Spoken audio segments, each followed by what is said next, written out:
Quand nous parlons de changer nos vies, nous pensons souvent à ces grands gestes, ces changements radicaux qui viennent avec des décisions importantes et des moments dramatiques.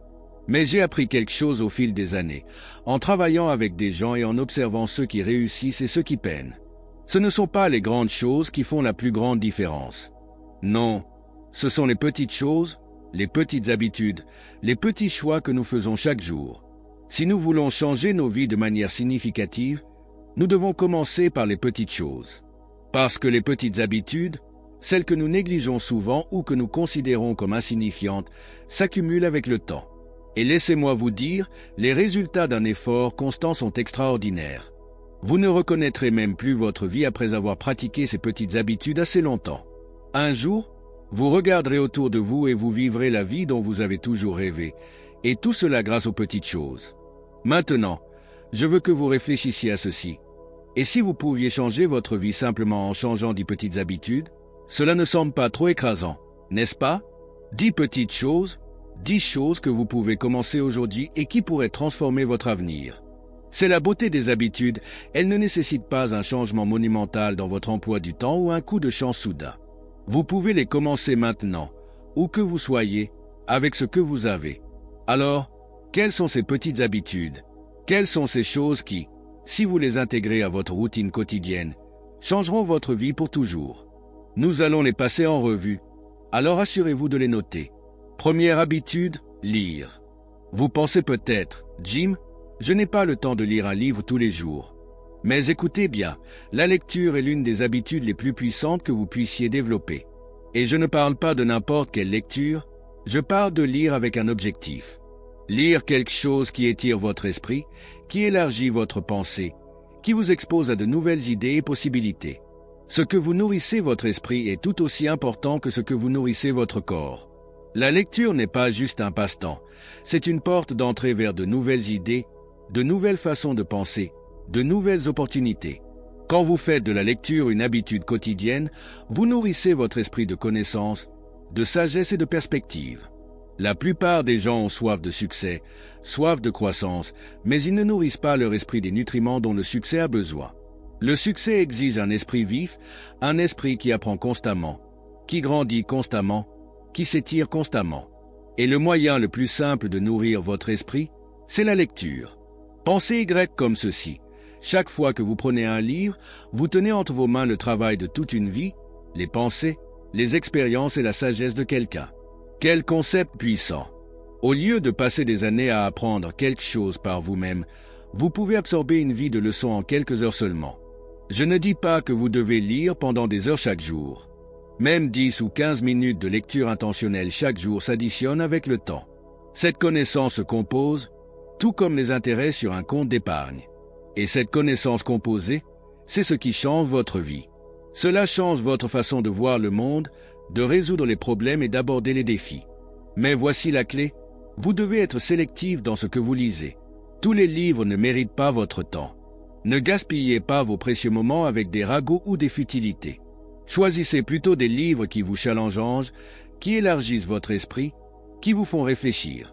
Que ce soit des biographies, du développement personnel ou des livres sur la stratégie d'entreprise, choisissez quelque chose qui correspond à là où vous voulez aller. Parce que là où vous voulez aller dans la vie dépend de ce que vous nourrissez votre esprit aujourd'hui. Les idées que vous laissez entrer dans votre esprit façonneront votre avenir. Alors, faites de la lecture une habitude quotidienne et intentionnelle, et vous commencerez à remarquer des changements dans votre pensée, vos décisions et, finalement, votre vie. Deuxième habitude, tenir un journal. Qu'ont en commun 99% des personnes qui réussissent? Elles tiennent un journal et l'utilisent quotidiennement. C'est l'une de ces habitudes qui ne reçoit pas assez de crédit. Écrire les choses, surtout vos pensées, vos objectifs, vos rêves, il y a quelque chose de puissant là-dedans. C'est presque magique. Quand vous mettez vos pensées sur papier, elles deviennent plus réelles. Elles ne tournent plus en rond dans votre tête, causant de la confusion ou de l'anxiété. Au lieu de cela, elles sont devant vous, claires et tangibles. Cela vous donne un sentiment de contrôle. Vous pouvez maintenant voir le problème ou l'idée pour ce qu'il est, et une fois que vous le voyez, vous pouvez commencer à trouver comment le résoudre ou le réaliser. Écrire les choses, c'est comme donner à votre esprit une bouffée d'air frais. Que se passe-t-il quand vous ne tenez pas de journal, quand vous n'écrivez pas les choses. Tout reste en désordre dans votre esprit. Vous avez 1 million de pensées, d'idées, de soucis et de plans qui flottent, et c'est épuisant. Votre cerveau essaie de tout retenir, mais il ne peut pas. Mais quand vous vous asseyez avec un stylo et du papier, vous déchargez tout ce désordre mental. C'est comme nettoyer une pièce en désordre. Soudain, tout semble plus organisé. Vous pouvez penser plus clairement, planifier plus efficacement et vous concentrer sur ce qui compte vraiment. Cela ne prend pas longtemps non plus. Quelques minutes de journal chaque jour peuvent faire une énorme différence. Voici autre chose à propos du journal. Cela vous aide à suivre vos progrès.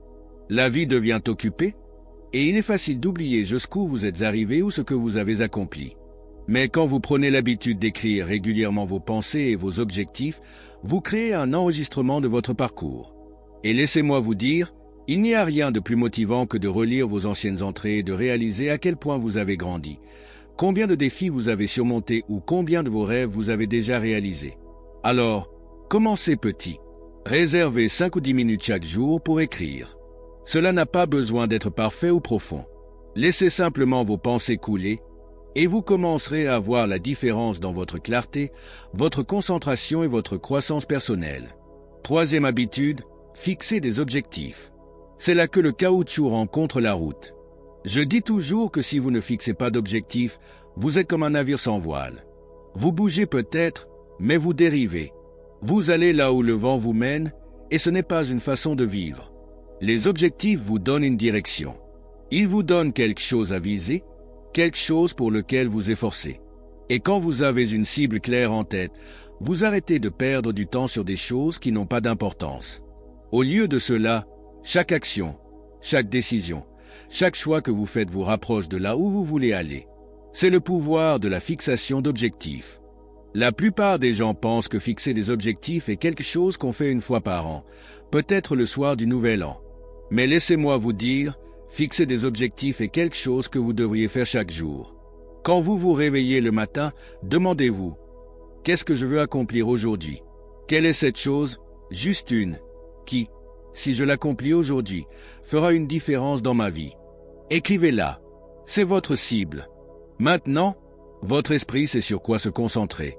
Vous lui avez donné une tâche à accomplir, et croyez-moi, votre esprit adore avoir une tâche. Il se mettra au travail pour trouver comment atteindre cet objectif.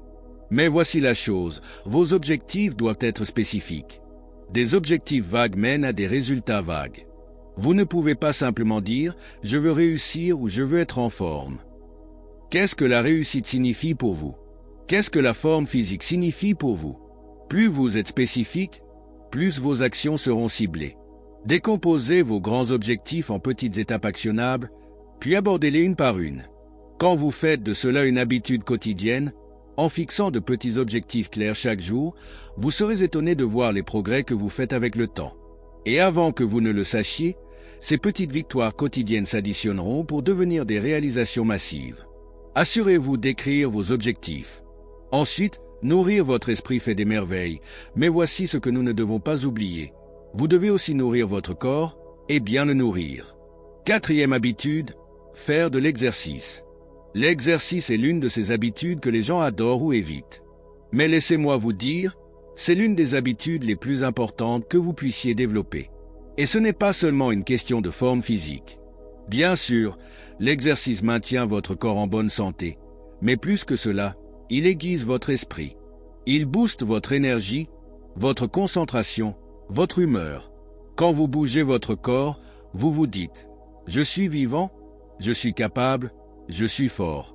Et cet état d'esprit se répercute dans tous les autres domaines de votre vie. Il y a un lien direct entre la façon dont vous vous sentez physiquement et la façon dont vous performez mentalement. Quand vous êtes en bonne forme, quand votre corps est fort, votre esprit est vif. Vous gérez mieux le stress, vous pensez plus clairement et vous avez l'énergie nécessaire pour relever les défis qui se présentent à vous. C'est pourquoi faire de l'exercice une habitude est si crucial. Et je ne parle pas de passer des heures à la salle de sport ou de suivre une routine d'entraînement épuisante. Cela n'a pas besoin d'être si compliqué. Une marche de 20 minutes, quelques étirements légers, un peu de musculation, ce qui fonctionne pour vous. La clé, c'est la constance. Il vaut mieux faire un peu chaque jour que de se pousser trop fort une fois par semaine et s'épuiser. Et voici autre chose à propos de l'exercice. C'est une excellente métaphore pour la vie. Quand vous surmontez l'inconfort, quand vous continuez même quand c'est difficile, vous développez une résilience. Vous vous entraînez à continuer, à ne pas abandonner. C'est une leçon que vous pouvez appliquer à tout ce que vous voulez accomplir. Alors, faites de l'exercice une habitude quotidienne. Bougez votre corps chaque jour de la manière qui vous fait du bien. Non seulement vous vous sentirez mieux physiquement, mais vous constaterez aussi que vous avez plus de clarté mentale, plus de concentration et plus de motivation pour poursuivre vos objectifs. 5e habitude, la gratitude. C'est l'une de ces habitudes souvent négligées parce qu'elle semble trop simple. Mais laissez-moi vous dire, la gratitude est l'une des habitudes les plus puissantes que vous puissiez développer. Vous voyez, ce sur quoi vous vous concentrez ces temps. Si vous vous concentrez sur ce qui ne va pas, sur ce qui manque, sur ce que vous n'avez pas, devinez quoi? Vous obtiendrez plus de cela. Mais si vous vous concentrez sur ce qui est bon, sur ce qui fonctionne, sur ce que vous avez, vous commencerez à remarquer de plus en plus de choses pour lesquelles être reconnaissant. Et ce changement de perspective peut changer toute votre vie. La gratitude ne consiste pas seulement à se sentir bien. Il s'agit d'entraîner votre esprit à voir le positif dans chaque situation. Quand vous faites de la gratitude une habitude, vous commencez à attirer plus de positif dans votre vie. C'est comme un aimant. La gratitude change votre énergie. Au lieu de marcher en vous sentant frustré ou en manque, vous commencez à vous sentir abondant, épanoui, satisfait. Et quand vous êtes dans cet état d'esprit, vous êtes plus ouvert aux opportunités, plus ouvert aux nouvelles idées, plus ouvert aux possibilités que la vie vous offre. Alors, comment faire de la gratitude une habitude? C'est simple. Chaque jour, prenez quelques instants pour réfléchir à ce pourquoi vous êtes reconnaissant. Cela n'a pas besoin d'être quelque chose de grand. Peut-être que c'est le fait que vous vous êtes réveillé ce matin, peut-être que c'est un mot gentil d'un ami, peut-être que c'est le soleil ou le toit au-dessus de votre tête. Quoi que ce soit, prenez un moment pour l'apprécier. Écrivez-le si vous le pouvez. Et avec le temps, vous commencerez à remarquer un changement dans votre état d'esprit. Vous commencerez à voir de plus en plus de choses pour lesquelles être reconnaissant, et votre vie semblera plus riche, plus abondante et plus joyeuse. 6e habitude, le repos. La plupart d'entre nous se lèvent le matin et ne s'arrêtent pas avant de marcher jusqu'à leur lit comme des zombies. Le repos est quelque chose qui a été sous-évalué dans notre monde au rythme effréné. Nous sommes constamment en mouvement, toujours à la recherche du prochain objectif, de la prochaine réalisation. Mais voici la chose. Sans repos, sans récupération, nous nous épuisons. Notre esprit et notre corps ont besoin de temps pour se recharger, pour traiter, pour guérir. Quand vous vous poussez trop fort, quand vous négligez le repos, vous ne vous rendez pas service. En fait, vous limitez votre potentiel. Le repos ne se résume pas au sommeil, bien que le sommeil soit incroyablement important. Il s'agit de vous donner du temps pour vous éloigner du bruit, du stress, des demandes constantes de la vie. Il s'agit de permettre à votre esprit de vagabonder, de rêver, de se détendre. Vous avez déjà remarqué que vos meilleures idées vous viennent quand vous n'essayez pas de penser à quelque chose? Peut-être que vous êtes sous la douche, en promenade ou simplement assis tranquillement. C'est parce que votre esprit a besoin d'espace. Il a besoin de ces moments de calme pour connecter les points, résoudre les problèmes, faire naître la créativité. Nous vivons dans une culture qui glorifie l'effort acharné. Tout le monde parle de travailler sans relâche, d'être occupé 24 heures sur 24, 7 jours sur 7. Mais laissez-moi vous dire quelque chose. Il ne s'agit pas de la quantité de travail que vous fournissez, mais de la façon dont vous travaillez intelligemment. Et une partie du travail intelligent, c'est savoir quand faire une pause, quand se reposer, quand se recharger. Votre cerveau est un outil puissant, mais il a besoin de temps d'arrêt pour fonctionner à son meilleur. Alors, faites du repos une priorité. Que ce soit en prenant une courte pause pendant la journée, en planifiant du temps pour vous détendre ou en dormant suffisamment la nuit, le repos améliorera non seulement votre productivité, mais aussi votre qualité de vie globale. Le repos ne se résume pas à rester immobile. Il s'agit de donner à votre esprit et à votre corps une chance de récupérer. Peut-être que pour vous, le repos ressemble à de la méditation ou à une promenade tranquille dans la nature. Peut-être que c'est passer du temps avec vos proches ou vous adonner à un passe-temps qui vous apporte de la joie. Quoi que ce soit, assurez-vous d'intégrer des moments de repos dans votre routine quotidienne. Et voici la chose magnifique. Quand vous vous reposez, vous revenez plus fort. Votre esprit est plus vif, votre énergie est plus élevée, et vous êtes plus créatif. Alors, ne croyez pas au mythe selon lequel le repos est un luxe ou un signe de faiblesse. Le repos est une nécessité, et c'est l'un des outils les plus puissants que vous avez pour atteindre vos objectifs. 7e habitude, donner. C'était une habitude difficile à apprendre. J'ai toujours voulu donner, mais je pensais que je ne pouvais pas me le permettre. Donner est l'une de ces habitudes qui peut changer non seulement votre vie, mais aussi la vie des gens autour de vous. Il y a un vieux dicton. Plus vous donnez, plus vous recevez. Et c'est vrai, mais pas de la façon dont la plupart des gens le pensent. Donner ne se résume pas aux choses matérielles. Il s'agit de donner votre temps, votre attention, votre énergie, votre gentillesse. Quand vous faites du don une habitude, vous ouvrez un flux d'abondance dans votre propre vie. C'est presque comme une loi de la nature. Plus vous donnez au monde, plus vous recevez en retour. Mais voici la clé, donnez sans rien attendre en retour. Quand vous donnez avec une générosité authentique, sans chercher de récompense, vous créez un sentiment d'accomplissement qui ne peut être égalé par rien d'autre. Et voici ce que j'ai appris au fil des années. Les gens qui donnent vraiment sont ceux qui semblent avoir le plus. Ils ont une abondance d'amour, de joie, de succès. Ce n'est pas seulement une question de donner de l'argent, bien que ce soit une façon de contribuer. Il s'agit de donner de vous-même, de vos talents, de votre temps. Peut-être que c'est en mentorant quelqu'un, en faisant du bénévolat ou simplement en étant là pour un ami qui a besoin de vous. Et n'oubliez pas, donner, c'est aussi se donner à soi-même. Vous ne pouvez pas verser à partir d'une tasse vide. Alors, assurez-vous de prendre soin de vos propres besoins, de vous remplir pour avoir encore plus à donner aux autres. Et en faisant du don une habitude, vous commencerez à remarquer quelque chose d'incroyable. Plus vous donnez, plus les opportunités se présentent à vous. C'est presque comme si l'univers reconnaissait que vous créez de la valeur et voulait vous récompenser pour cela. Alors, faites-en une pratique quotidienne de vous demander « Comment puis-je donner aujourd'hui ? Comment puis-je faire une différence positive dans la vie de quelqu'un ?» Et observez comment votre propre vie commence à s'épanouir en retour. 8e habitude, écoutez. L'écoute est une autre de ces habitudes qui a le pouvoir de transformer non seulement votre vie, mais aussi vos relations. La plupart des gens pensent qu'ils sont de bons auditeurs, mais en réalité, ils attendent simplement leur tour pour parler.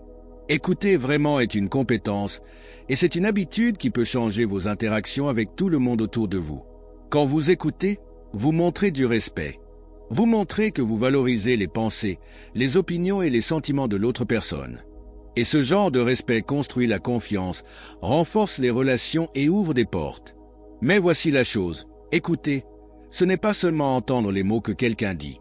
C'est comprendre, c'est être pleinement présent dans le moment.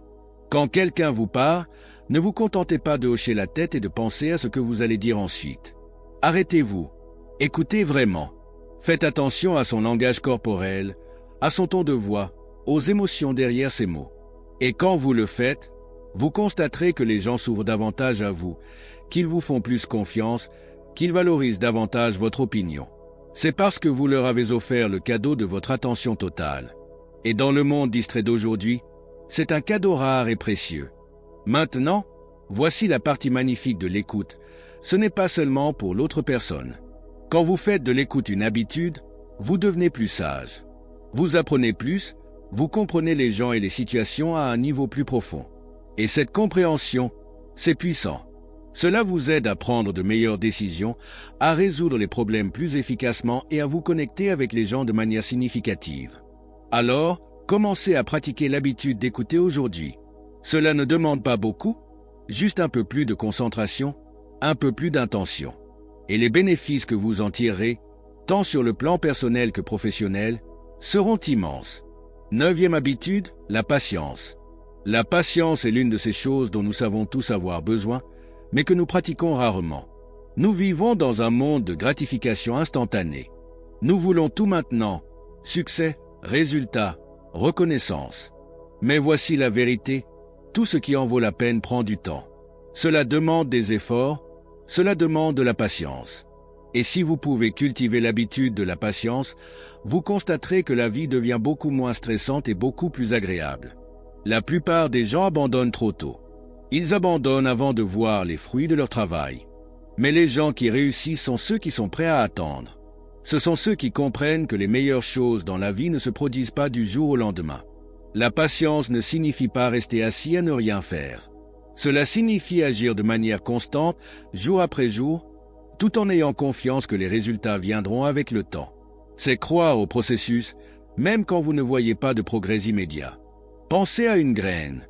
Vous la plantez dans le sol, vous l'arrosez, vous en prenez soin, mais pendant un moment, il semble que rien ne se passe. Il n'y a pas de croissance visible. Mais sous la surface, cette graine commence à germer. Elle développe des racines, elle se prépare pour le moment où elle percera le sol et deviendra quelque chose de beau. C'est ainsi que fonctionne le succès. Les racines de vos efforts grandissent, même si vous ne les voyez pas encore. Alors, comment développez-vous l'habitude de la patience? Commencez par changer votre état d'esprit. Au lieu de vous attendre à des résultats instantanés, concentrez-vous sur le long terme. Rappelez-vous que les grandes choses prennent du temps et que le travail que vous faites maintenant portera ses fruits à l'avenir. Et en attendant, trouvez de la joie dans le processus. Célébrez les petites victoires en cours de route et ayez confiance qu'avec patience et persévérance, vous atteindrez vos objectifs.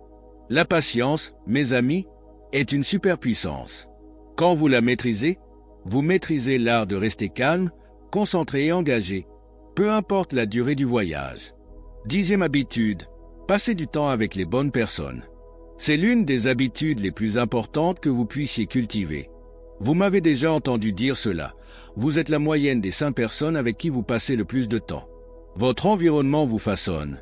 Il influence vos pensées, vos actions, vos croyances. Si vous vous entourez de personnes négatives et à l'esprit étroit, il sera incroyablement difficile de vous élever au-dessus de cela. Mais si vous vous entourez de personnes positives, ambitieuses et orientées vers la croissance, leur énergie vous élèvera. Elle vous poussera à être meilleur, à faire plus, à viser plus haut. Je sais que ce n'est pas toujours facile. Parfois, les gens dans nos vies, ceux que nous connaissons depuis des années, ne sont pas les meilleures influences. Mais vous devez faire un choix. Si vous voulez changer votre vie, vous devez être prêt à changer votre environnement. Et cela signifie être intentionnel quant aux personnes avec qui vous passez votre temps. Recherchez des gens qui vous inspirent, qui vous challengent, qui croient en vous. Des gens qui sont sur le même chemin de croissance et d'amélioration personnelle. Ce sont ces personnes qui vous aideront à atteindre vos objectifs, qui vous encourageront quand les temps seront durs et qui célébreront vos succès avec vous. Et voici la chose, ce n'est pas seulement une question de ce que les autres peuvent faire pour vous. C'est aussi une question de ce que vous apportez à la table. Soyez le genre de personne qui élève les autres. Soyez le genre d'amis, de collègues ou de mentors qui inspirent les autres à être leur meilleur eux-mêmes. Quand vous vous entourez des bonnes personnes et que vous apportez votre meilleur vous-même au groupe, la magie opère. Les idées circulent, les opportunités surgissent et tout le monde grandit ensemble. Alors, regardez votre cercle. Les gens autour de vous vous aident-ils à devenir la personne que vous voulez être? Si ce n'est pas le cas, il est peut-être temps de faire des changements. Parce que votre environnement vous élèvera ou vous tirera vers le bas, et vous avez le pouvoir de choisir lequel ce sera. Ces 10 petites habitudes peuvent sembler simples à la surface, mais laissez-moi vous dire, elles ont le pouvoir de changer votre vie de manière inimaginable. Il ne s'agit pas de tout faire parfaitement, mais de commencer petit, de faire de petits ajustements dans votre routine quotidienne et de rester constant. Avec le temps, ces petites habitudes s'accumuleront et vous commencerez à voir les résultats. Et avant que vous ne le sachiez, votre vie sera complètement différente de ce qu'elle est aujourd'hui. Alors, ne sous-estimez pas le pouvoir des petites habitudes. Commencez aujourd'hui, même si ce n'est qu'avec une seule habitude. Puis continuez à intégrer les autres dans votre quotidien et observez comment votre vie change pour toujours.